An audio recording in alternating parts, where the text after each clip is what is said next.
Pemirsa, saat ini saya bertemu dengan para guru di Yogyakarta, dari Pak Nanang itu dari SMP 8, kemudian Bu Maria dari SMP 5, dan Bu Okti dari SMP 12. Mereka lah yang selama ini membimbing para bibit-bibit peneliti kita yang mereka tergabung dalam yang tadi dikatakan Pedi, MGPP.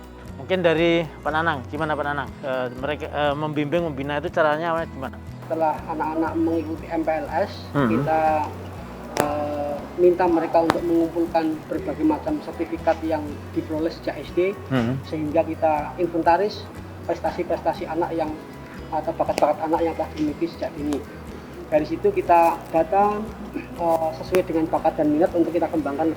Terkait dengan KOPSI atau Olimpiade Penelitian Siswa ini, kita adakan pembinaan secara rutin. Selama pandemi ini kita pembinaan secara online. Setelah dianggap cukup pembinaan secara online, baru kita adakan pertemuan untuk lebih mematangkan. Menentukan minatnya ke rekayasa, IPA atau IPS itu bagaimana?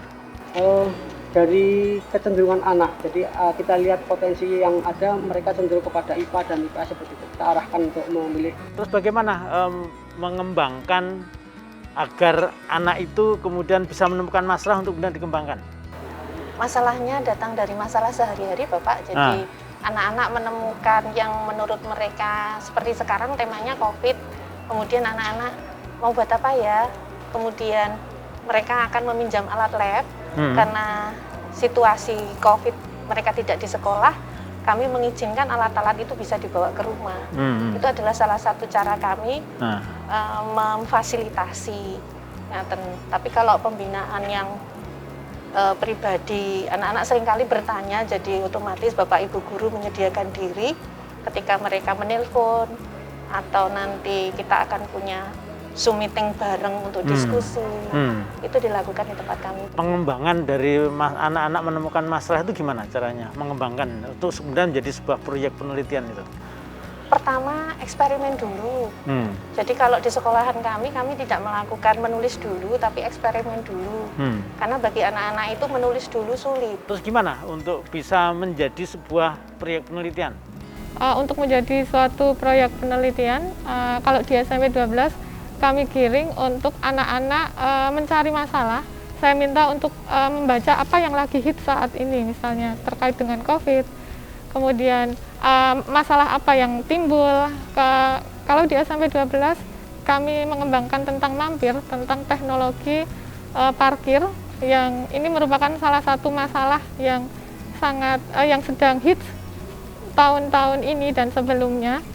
Nah, maka dari itu kami mengarahkan anak-anak bagaimana caranya agar parkir di Kota Jogja ini lebih tertata. Nah, dari situ kami menggiring anak-anak untuk apa yang bisa kita lakukan begitu. Dan akhirnya kami bimbing, karena saya guru IPA, sementara itu hubungannya dengan teknik, maka kami carikan pembimbing untuk teknik untuk mengembangkan teknologi tersebut. Ibu, kadang-kadang kan orang berpikir, ini pasti proyeknya gurunya, bukan proyeknya anak-anak. Untuk menepis itu gimana tuh? Silahkan ditanya ke anaknya, karena anak-anak kadang yang tidak ada hubungannya dengan, sebetulnya hubungannya agak jauh, membuat rodensida itu ide mereka. Jadi ketika mereka mengatakan, Ibu kan ini bahan pangan sekarang susah, iya. Terus kamu mau apa? Saya mau cari rodensida. Terus mereka mencari searching, jadi literasi itu penting. Mereka menggunakan HP dengan maksimal, kemudian mencari kalau mau buat rodensida menggunakan apa? Kebetulan menggunakan jengkol dan brotowali yang istilahnya ini kembali ke alam, ngaten ya, tidak merusak tanah. Itu mereka lakukan. Mereka mencobanya dengan tikus. Itu terbukti dengan foto, video. Tapi saya sendiri belum bisa datang ke rumahnya untuk melihat karena cukup jauh gitu. Nah, tapi buktinya memang ada, mereka melakukan dan cairannya. Cuman kadang kita kesulitan adalah bekerja sama dengan universitas untuk uji. Karena di masa pandemi kami sudah menghantarkan ke universitas tertentu dari sebelum tanggal 3 Agustus sampai sekarang bahan ini belum diuji lab begitu. KOSPI kan ini mau kompetisi nih. Di SMP 12 apa yang disiapkan untuk KOSPI ini? Untuk KOPSI yang perlu disiapkan adalah sebenarnya melanjutkan dari KOPSI tingkat kota kemarin, Bapak. Kemarin alhamdulillah SMP 12 meraih 3 kejuaraan. Nah, itu kami perbaiki lagi berdasarkan dengan masukan dari Dewan Juri, seperti itu. Prestasi yang pernah diraih SMP 12 apa tuh? Tahun lalu kami meraih kejuaraan internasional, alhamdulillah, di ajang ISIF, Bapak. Ya, kami meraih medali emas, perak, dan perunggu, tiga-tiganya kami raih. Termasuk yang tadi tempat untuk anu itu juga ya? Ya. Nah, oke. SMP 8 apa yang pernah diraih dalam anu?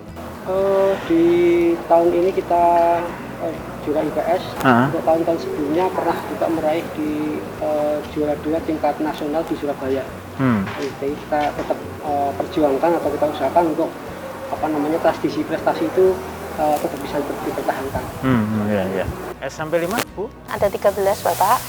Meliputi bidang teknik juara 1, 2, 3. Kemudian bidang IPA 1, 2, 3. Tingkat nasional yang online itu ada di NASPO, I2 ASPO kami juga, dari emas sampai perak. Dan kemudian anak-anak kami dapat apresiasi dari pemerintahan Singapura, mendapatkan beasiswa. Sebetulnya kalau nggak COVID mereka SMA bisa ke sana, tapi masih kelas 9 ini. Kemudian yang besok tanggal 6 sampai 7 September ada Katalis Chamber, Bapak. Siswa kami 2 kelompok, bidangnya teknik semua. Satu yaitu tentang hand sanitizer otomatis, yang untuk suhu dan lain sebagainya. Dan yang satunya lagi bahan yang dihubungkan dengan motor, kemudian alat ini untuk menyerap gas CO-nya. Yang kemarin juga menang KOPSI.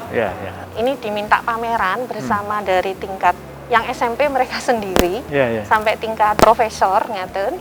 Kalau memang bagus dibiayai BUMN untuk diproduk juga hakinya demikian.